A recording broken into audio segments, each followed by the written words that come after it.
وما أرسلناك إلا رحمة للعالمين.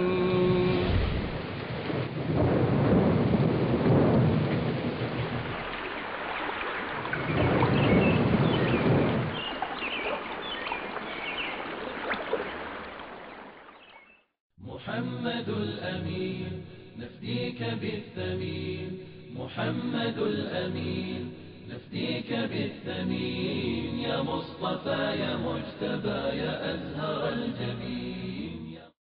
What was the Prophet ﷺ's formula for success? So we touched on this earlier this morning. Taqwa, the inner urge to perform good and avoid evil, and have a conscious desire to follow the will of Allah. If that is not present, there is no starting point. Ikhlas seeks the pleasure of Allah, sincerity, tawakkul, help and support. Allah is sufficient. Sabr, steadfast perseverance. We have to keep trying. We have to keep making an effort. And then shukr, whatever happens, is gratefulness to Allah, not to anything we may have done.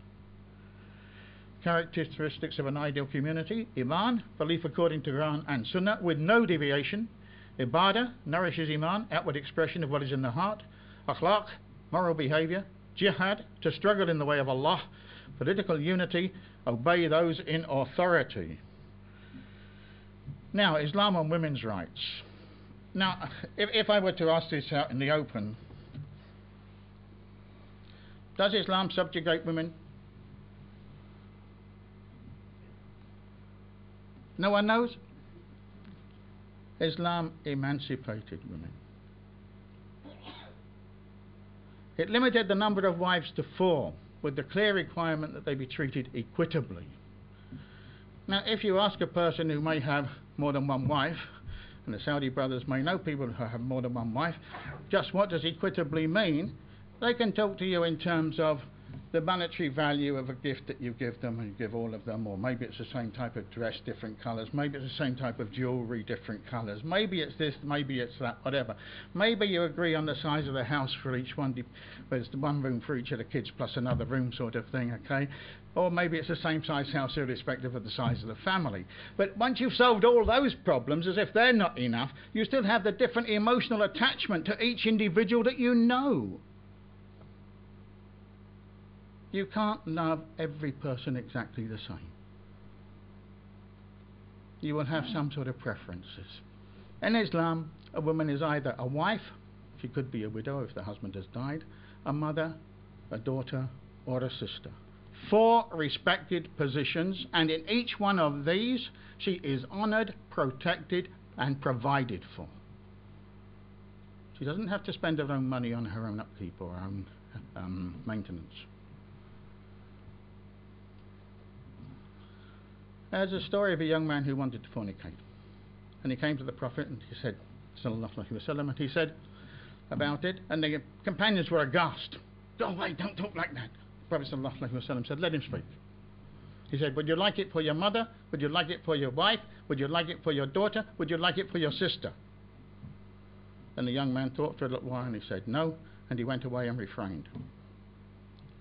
محمد الأمين نفديك بالثمين، محمد الأمين نفديك بالثمين. Bismillah ar-Rahman ar-Rahim. My name is Jabal Buabin from the University of Birmingham. When Brother Dawood was talking, something touched my heart. One thing that he kept hammering on is to look at ourselves, at what we ourselves are doing. In Islam, the concept of muhasaba, self-critique, introspection, is the beginning of wisdom. Unless and until we are able to do that, no method on earth, no postmodern methodology can we use to perfect our da'wah. A da'i is like a doctor, a medical doctor. If you enter a surgery, and as soon as the doctor looks at your face, he starts writing your prescription, get out of that room immediately. A doctor diagnoses the disease before he or she prescribes the medicine. One problem that I think we have is that we have not diagnosed the problems of the society that we want to talk to, the target audience. Our communication specialists will tell us that if you don't know about your target audience, you have lost the battle in advance.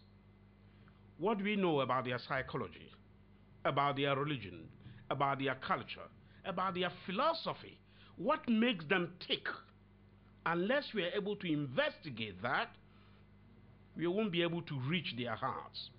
And therefore, whatever educational policies we announce, either in the primary school or those of us in higher education, we need to involve our students, draw our Muslim students, our people, in order to understand philosophy, psychology, the culture of these people, and all those that we want to reach.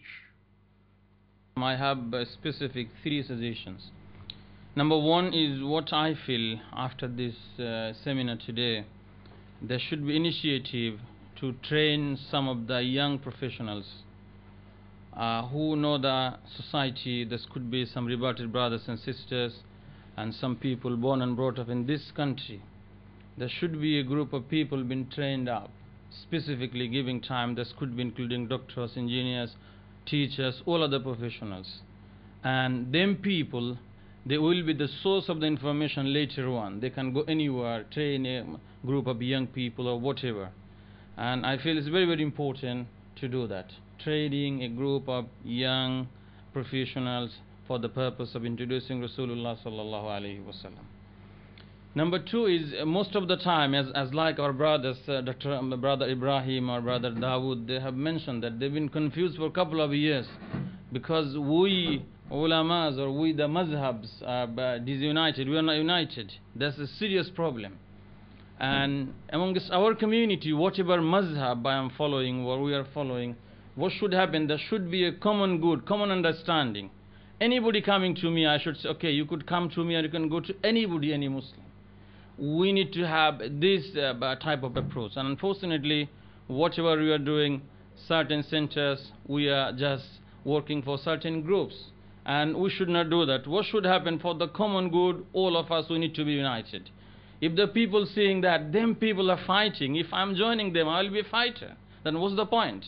That's a serious negative point, and I think especially Islamic organization, they need to focus on that.